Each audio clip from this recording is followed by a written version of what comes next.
পৃথিবীতে এমন এক জায়গা আছে যেখানে ব্রুকবেদি যেন অজানা শব্দ, যেখানে 90 বছর বয়সেও একজন মানুষ যুবকের মতো পাহাড়ে চড়ে বেড়ান, আর 80 বছরের নারীরাও মা হওয়ার ক্ষমতা রাখেন। হ্যাঁ, আমরা কথা বলছি পৃথিবীর সবচেয়ে রহস্যময় এবং দীর্ঘজীবী হুঞ্জা উপজাতি সম্পর্কে। পাকিস্তানের উত্তর অংশে হিমালয় এবং কারাকোরাম পর্বত বেষ্টিত গিলগিট বাল্টিস্তানে এক দুর্গম পাহাড়ি উপত্যকায় এই হুঞ্জাদের বসবাস।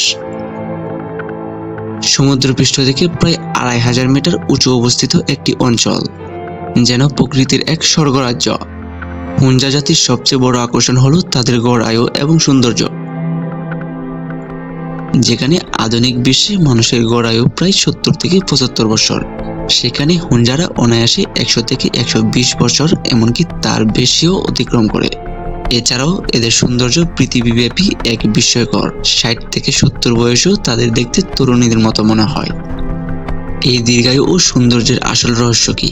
ধারণা করা হয় তাদের এই রহস্যের পেছনে লুকিয়ে আছে সম্পূর্ণ অর্গানিক খাদ্যাভ্যাস এবং হিমবাহ থেকে আসা খনিজ সমৃদ্ধ ক্ষারীয় পানি এবং প্রতিদিন পাহাড়ি পথ হাঁটার রুটিন। তারা দিনে মাত্র 2 বার খাবার খায়, সকালে ভারী নাস্তা এবং সন্ধ্যার পর হালকা খাবার।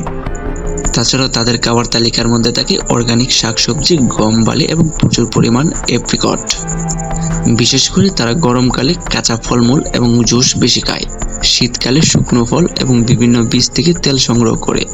এছাড়াও তারা একটি পাহাড়ে জন্মানো বিশেষ গাছ থেকে পাতা সংগ্রহ করে চা পান করে, যাতে আছে প্রচুর পরিমাণে অ্যান্টিঅক্সিডেন্ট, যা তাদের ক্যান্সারের মতো জটিল রোগ এবং রোগ প্রতিরোধ ক্ষমতা বাড়াতে সাহায্য করে। এরকম অর্গানিক এবং অ্যান্টিঅক্সিডেন্ট সম্পন্ন খাবারের জন্য তাদের ত্বকে সহজে বয়সের চাপ পড়ে না। এই অভ্যাসগুলোর সাথেও যুক্ত আছে তাদের অন্যান্য লাইফস্টাইল।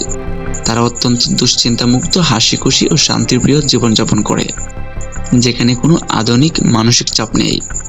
মুসলিম প্রধান সমাজ হলেও তাদের লাইফস্টাইল নারীদের সম্পূর্ণ স্বাধীনতা রয়েছে। দুর্গম অঞ্চলে বসবাস করেও শিক্ষার হার 90% উপরে। সংক্ষেপে বলতে গেলে প্রকৃতির নিয়ম মেনে চলা, কাটি খাবার এবং দুশ্চিন্তা মুক্ত সক্রিয় জীবনযাপন হুঞ্জা উপজাতিকে পৃথিবীর বুকে এক বিষহীন ও দীর্ঘজীবী জাতি হিসেবে টিকিয়ে রেখেছে। এরকম ইনফরমেটিভ ভিডিও পেতে আমাদের সাথে থাকুন। ধন্যবাদ।